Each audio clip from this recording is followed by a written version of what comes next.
Okay, I want to film you guys going a little crazy because I want to seem on the internet more successful than I really am. So I'm gonna get my phone out and I'm gonna count to 3, and I just want everyone to. Actually, you know what would be really funny is if you all booed me really loud. Can you do that? Like boo! You want to do that? That'd be really fun. Okay. Are you ready? Like really loud. Like really, you hate me. Just here. Okay, so you're gonna be in character. You hate me. Okay. 1, 2, 3.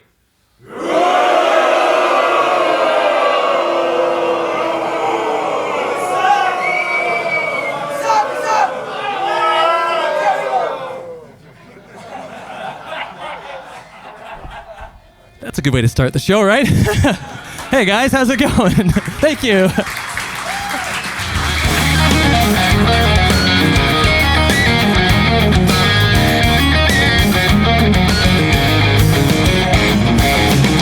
Hey guys, Nick Johnston here. I'm hanging out at Alfasoni Music in Barcelona. Back 1 year later. Last time I had a real big hat on. This time I'm like a train engineer now, with no mustache. It's really cool to be back in this studio. I'm doing a guitar clinic here today.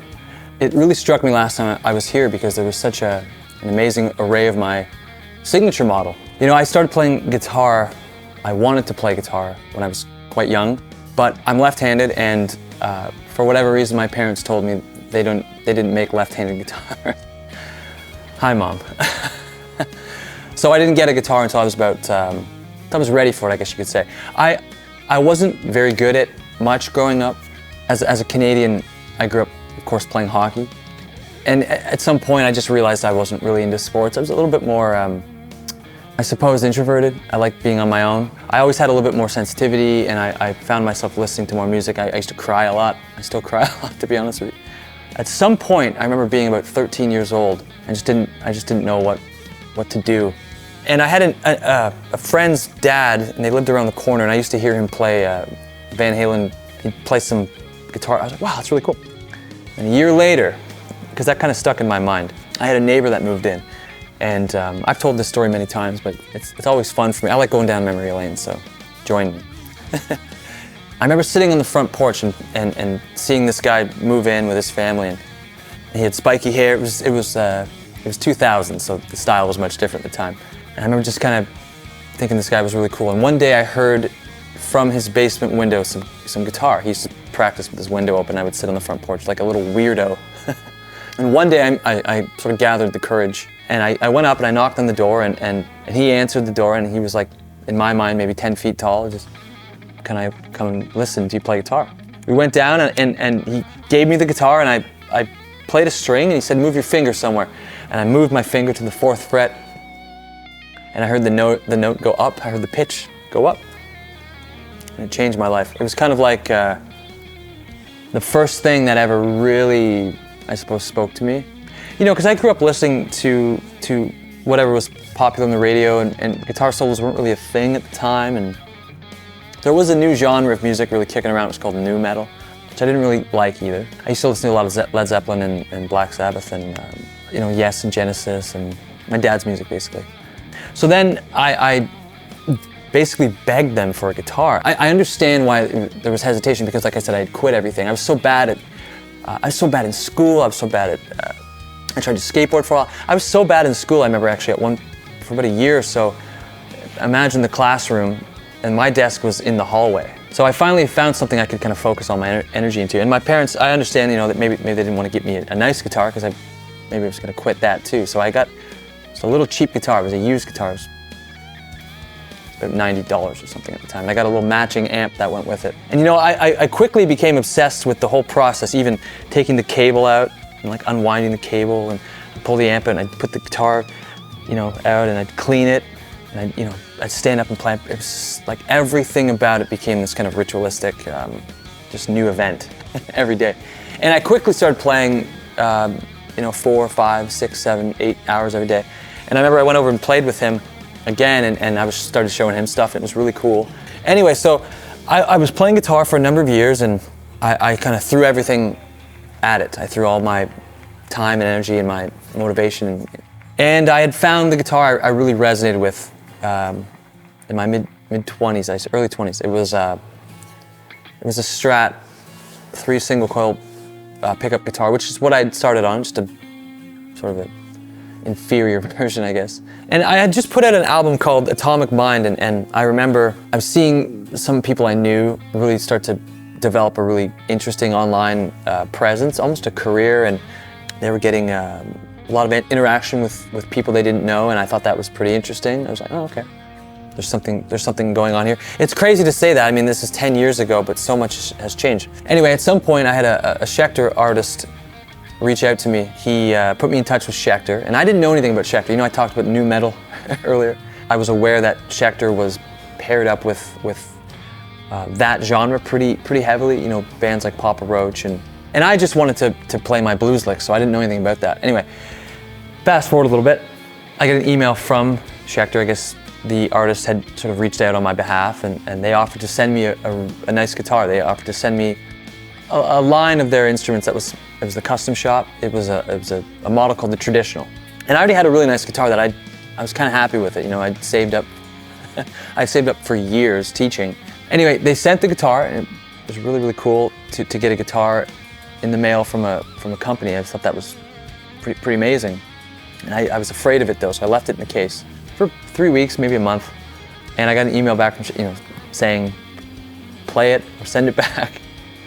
I still have that guitar. It was that very first black one Schecter sent me. And at the time, Schecter was sort of, I don't want to say this is 100% exactly what they were doing, but they were sort of re-looking to rebolster or relaunch the custom shop, and there really wasn't anybody in my corner of the scene, whatever you want to call that, playing single coil pickups. Everyone was kind of playing, you know, active pickups or EMGs or, you know, a John Petrucci guitar and an Axe Effects. So just on that alone, I had something that was a little bit different. So they offered me what's called a guitar clinic tour. And I've been working with Schecter, I suppose. We've had a partnership long enough now where I know how unique that is, I know how rare that is, and how, in some ways, how very odd that is. But I went and did it. The first place we went was Asia, to some really interesting climates. It was either too hot or too cold. And the guitar didn't break a string, no tuning issues. Just took a gig bag with me. It was awesome. Shortly after, I was offered a signature model with that company. I don't know, I look back on that now and it's amazing I was given that chance, because I was so unknown and it was such a risk for them to do that. Anyway, so I just kind of recreated the guitar I loved. I had that silver model. It was a alder bodied, maple, rosewood. I was using Seymour Duncan pickups at the time. So it was a kind of a time capsule. It was that guitar, snapshot of what I liked at the time. Until I went to the custom shop and we found a neck that had been hanging there, and I loved the look of this neck. And I paired it up to an old body. It was a green body, an old one, and it just, I think everybody in the room, I remember there's a few people there, everyone kind of knew that was the combination, and we all kind of looked at each other like, wow, this is something special. In a couple ways it's changed since then, I suppose. You know, we've built pickups, multiple versions of the pickups.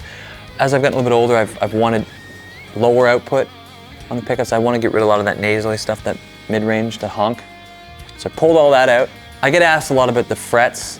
Why are they why are they nickel versus stainless steel? I actually like the nickel frets more. I've seen now since a few brands have been switching over. It's one of those things where you can read about it, but when you play it, you know, I've had guitars with stainless steel frets. I've had them refretted many times, so, you know, it is what it is.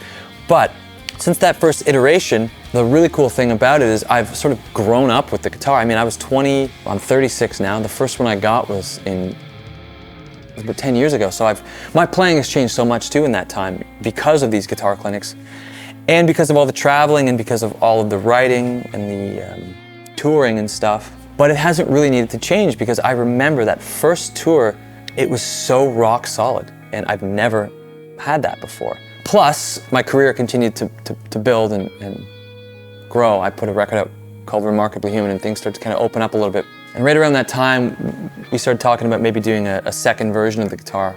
And that guitar also has not changed since then.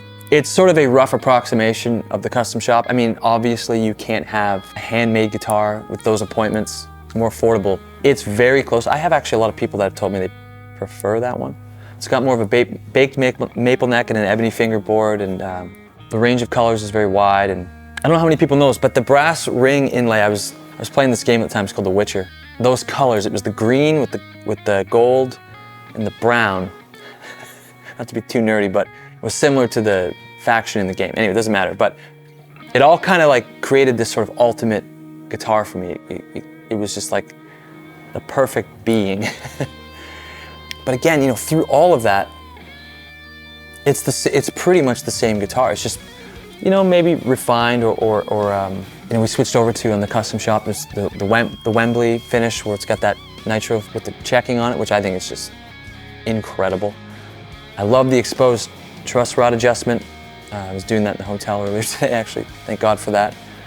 But you know, everything is cyclical, and now I'm kind of at the point where I'm thinking like, maybe I'll bring back a single coil. I think I'm ready for a change again. I get asked all the time, why do you play Schecter when you know, there's other guitars similar to that type? You know, we live in an age now where every company, like the bar is set so high. I think every company now makes an incredible guitar. It's just sort of up to you to decide what you're looking for. Plus, you know, because my playing has grown up with the guitar, I've evolved so much since I started playing it, my hands have kind of shaped around the neck now. That exact radius. The frets are enormous. The guitar's light as a feather. It's got the locking tuning heads. I just love the way the wood grain on the neck feels. There's nothing quite like that raw finish, especially when you start to, you know, your hand oil gets in there after a couple months of hard playing or years of hard playing.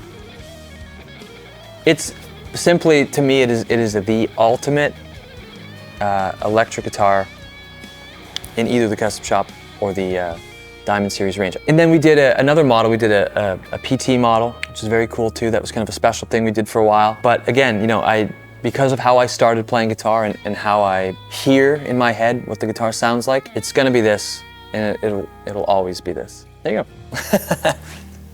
Hope that was good.